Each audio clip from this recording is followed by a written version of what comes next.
Chapter 10. Further use of the will. You cannot retain a true and clear vision of wealth if you are constantly turning your attention to opposing pictures, whether they be external or imaginary. Do not tell of your past troubles of a financial nature if you have had them. Do not think of them at all. Do not tell of the poverty of your parents or the hardships of your early life. To do any of these things is to mentally class yourself with the poor for the time being, and it will certainly check the movement of things in your direction. Let the dead bury the dead, as Jesus said. Put poverty and all things that pertain to poverty completely behind you. You have accepted a certain theory of the universe as being correct, and are resting all your hopes of happiness on its being correct. And what can you gain by giving heed to conflicting theories? Do not read religious books which tell you that the world is soon coming to an end, and do not read the writings of muckrakers and pessimistic philosophers who tell you that it is going to the devil. The world is not going to the devil. It is going to God. It is wonderfully becoming. True, there may be a good many things in existing conditions which are disagreeable, but what is the use of studying them when they are certainly passing away? And when the study of them only tends to check their passing and keep them with us? Why give time and attention to things which are being removed by evolutionary growth as far as your part of it goes? No matter how horrible in seeming may be the conditions in certain countries, sections, or places, you waste your time and destroy your own chances by considering them. You should interest yourself in the world's becoming rich. Think of the riches the world is coming into instead of the poverty it is growing out of. And bear in mind that the only way in which you can assist the world in growing rich is by growing rich yourself through the creative method, not the competitive one. Give your attention wholly to riches. Ignore poverty. Whenever you think or speak of those who are poor, think and speak of them as those who are becoming rich, as those who are to be congratulated rather than pitied. Then they and others will catch the inspiration and begin to search for the way out. Because I say that you are to give your whole time and mind and thought to riches, it does not follow that you are to be sordid or mean. To become really rich is the noblest aim you can have in life, for it includes everything else.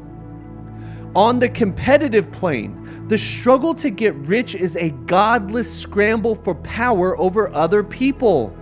But when we come into the creative mind, all this is changed.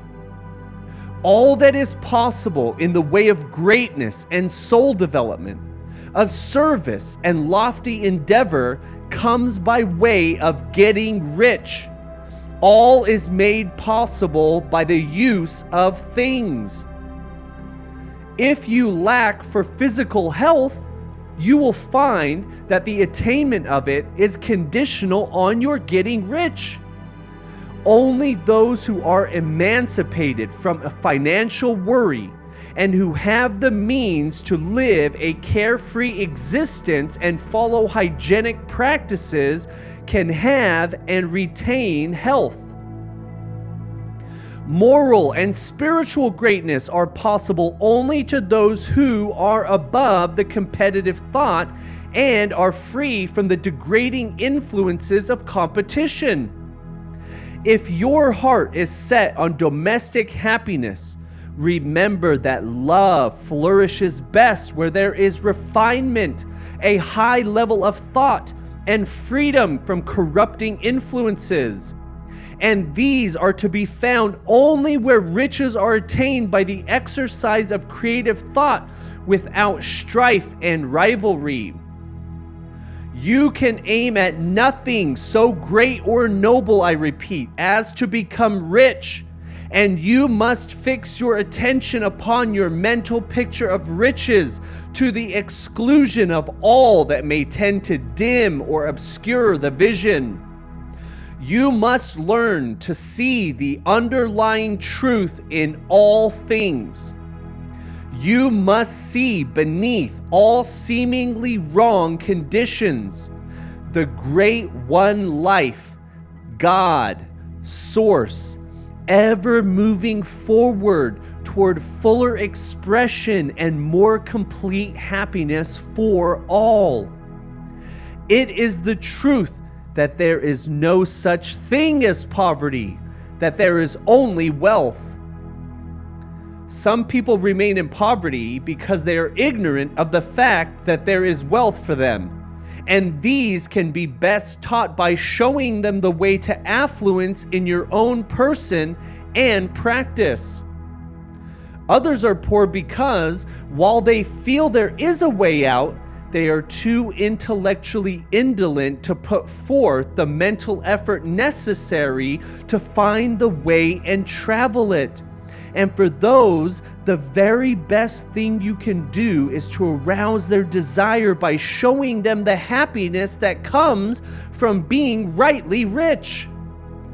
Others still are poor because, while they have some notion of science, they have become so swamped and lost in the maze of metaphysical and occult theories that they do not know which road to take. They try a mixture of many systems and fail in all. For these, again, the very best thing you can do is to show the right way in your own person and practice. An ounce of doing things is worth a pound of theorizing. The very best thing you can do for the whole world is to make the most of yourself. You can serve God and man in no more effective way than by getting rich. That is, if you get rich by the creative method and not by the competitive one. Another thing, we assert that this book gives in detail the principles of the science of getting rich. And if that is true, you do not need to read any other book upon the subject. This may sound narrow and egotistical, but consider, there is no more scientific method of computation in mathematics than by addition, subtraction, multiplication, and division. No other method is possible. There can be but one shortest distance between 2 points. There is only one way to think scientifically, and that is to think in the way that leads by the most direct and simple route to the goal. No one has yet formulated a briefer or less complex system than the one set forth herein. It has been stripped of all non-essentials. When you commence on this, lay all others aside and put them out of your mind altogether.